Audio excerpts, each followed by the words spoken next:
অযোগ্য শিক্ষকেরাও এবার পথে নামতে চলেছেন আন্দোলন করতে। কি মনে হচ্ছে যে আমি ভুল বলছি? যোগ্য জায়গায় অযোগ্য বলে দিচ্ছি? একদমই না, আপনারা ঠিকই শুনেছেন।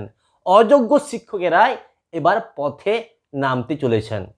রীতিমতো যে সমস্ত টেন্টেড ক্যান্ডিডেট রয়েছে, সে টেন্টেড ক্যান্ডিডেটরা বলছে যে ভাই আমরা অযোগ্য না, আমরা যে টাকা দিয়ে চাকরি পেয়েছি তা প্রমাণিত হয়নি, তাহলে আমরা কোন দিক থেকে অযোগ্য? আর এই যে সিবিআই রয়েছে, এই সিবিআই নিজের সাফল্য প্রমাণ করতে গিয়ে আমাদের ওএমআর যে সিটটা রয়েছে সেই ওএমআর সিটে সে টেম্পারিং করেছে।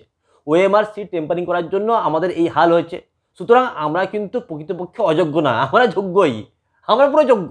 আমরা কিন্তু শহীদ মিনারে কিংবা গান্ধী মূর্তির পাদদেশে আন্দোলন করব, সভা করব, সমাবেশ করব। আমরা আমাদের চাকরি ফিরে পেতে চাই, আমরা হচ্ছি যোগ্য। আমাদের নাম টেন্টেড লিস্টে থাকতে পারে, কিন্তু আমরা অযোগ্য নই। এই টেন্টেড লিস্টে থাকা শিক্ষক অশিক্ষক কর্মীরা 10-12টা সংগঠন নিয়ে একটা ফোরাম তৈরি করেছে। এই ফোরামে প্রায় 4,500 শিক্ষক রয়েছেন, অশিক্ষক কর্মীও রয়েছেন, কিন্তু সেখান থেকে প্রায় 2000 শিক্ষক অশিক্ষক কর্মীকে বাদ দিয়ে দিয়েছেন তারা। আরে ভাই, আপনাদের এই টেন্টেড ক্যান্ডিডেট যারা রয়েছেন তাদের যে এই ফোরাম তৈরি হয়েছে, এই ফোরামে 2000 লোককে বাদ দিলেন কেন? আপনাদের মোট 6,500 টেন্টেড ক্যান্ডিডেট রয়েছে, তার মধ্যে এই 4000 যুক্ত হয়েছে এই ফোরামে, বাকি 2000কে আপনারা কেন যুক্ত করেননি?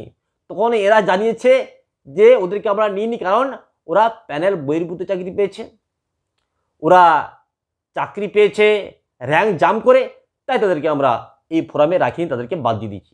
সুতরাং বুঝতে পারছেন কি চক্কর চলছে। যারা টেন্টেড ক্যান্ডিডেট, যাদের নাম টেন্টেড ক্যান্ডিডেটের লিস্টে রয়েছে, তারাও বলছে আমরা আন্দোলন করব গান্ধী মূর্তির পাদদেশে, আমরা শহীদ মিনারে আন্দোলন করব, কারণ আমরা টেন্টেড ক্যান্ডিডেট নই। একমাত্র এই সিবিআইয়ের জন্য আমাদের এই অবস্থা।